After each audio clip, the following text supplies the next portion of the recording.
Hey everyone! Losing my smartphone is my worst nightmare. Not so much the device itself, but all the personal data on it, and especially losing access to two-factor authentication codes. So to help other potential survivors of such a catastrophe, I'll cut to the chase. There are two possible scenarios if you lose your phone. Best case and, well, the other one. Best case is when you're prepared for it. And I don't mean talking it through with a therapist. You just need to pre-configure your phone. To cushion the blow before it happens, read our blog. Link in the description. And for this video, we'll look at scenario number 2, when you weren't prepared. Maybe you didn't even lock the screen. If so, you gotta act fast. First of all, get hold of another phone to call from. Legally, of course. You might have to drop by a store or cafe or borrow a phone from a cab driver or a police officer. Number 1. Block your SIM card. The first call is to your cell phone operator. Tell them you've lost your SIM card and ask them to block it. Then, if your phone was stolen, the thief won't receive verification codes. Number 2. Warn family and friends.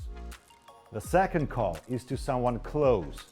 If you remember their number or have it written down somewhere, warn them your phone has fallen into the wrong hands and the thief might send texts pretending to be you or call your contacts asking for money. Ask your contact to post a warning on social networks. Number 3. Block your phone.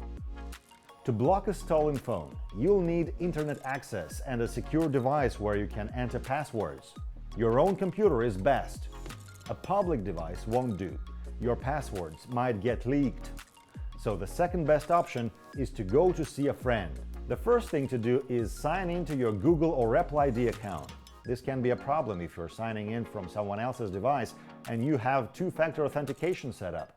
You won't get the code, of course, since you don't have your phone. Remember when you set up two-factor authentication, you were given some backup codes. Now it's time to use them. You kept them, right? Once you're inside your Google or Apple ID account, go to Security on Android or the Find My app on iPhone and find your missing phone in the list of devices. If both the phone and geolocation are turned on, you'll see it on the map. But don't go around and bang on the door, it might get dangerous. Better to go to the police. Next, select Secure Device on Android or Mark as Lost on iPhone. The system will prompt you to enter a message for the lock screen and a backup number where you can be contacted. Now your phone will display only this message. If the phone isn't stolen but just lost, the finder will be able to call you. Be careful, scammers may also get in touch with you.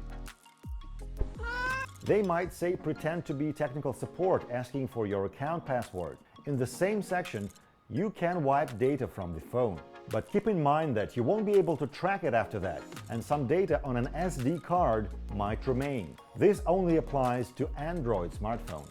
Number 4. Unlink bank cards. You can do this using the Find My Device feature. Both Google and Apple have something similar. You'll likely be prompted to do this right after locking the phone. If not, unlink the cards manually in the account settings. You don't need to block the cards, they haven't been stolen, just the phone. On Android, in your Google account, go to Payments and Subscriptions. Select Manage Payment Methods. Remove your bank cards. On iPhone, in your Apple ID account, find your stolen iPhone under Devices. Under the list of cards, tap Remove All. Number 5. Report the phone's IMEI number and block it. In the US, UK, Turkey, Latvia, and some countries in Latin America, you can block your phone using its unique identification number. Then the stolen device won't be able to register on the network. To do this, you need to give the number to the network operator. You can find it on the box if you kept it, or by other means. On Android, use the Find My Device feature. Tap the information symbol by the phone icon, the I in the circle, and the number will be in the prompt. For an iPhone, here's your link. Sign in with your Apple ID. After that, go to Devices to find the number. That's the most important things done. Good job! Now you can breathe out and deal with the less catastrophic consequences. Number 6. Contact the police. Report the theft, giving the phone number and a description of the device. There's a chance you'll get your phone back. Don't give up hope. Phones have been known to turn up even years later. Number 7. Change your passwords. Change as many passwords as you can that you used in apps and saved in the browser. After that, set up two-factor authentication and link it to your new phone. Number 8. Get your data back. If you enabled backup, you can restore all your data. For this, you need a completely wiped or a new phone.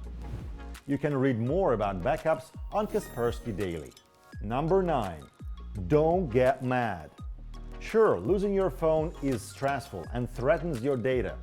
But if you follow our advice, back up your data in advance and protect everything securely, you'll minimize the damage. And don't despair. Even if your phone's stolen or lost, the main thing is your own personal safety. If you've ever lost your phone, tell us in the comments what you did and whether your actions matched our tips. Laters!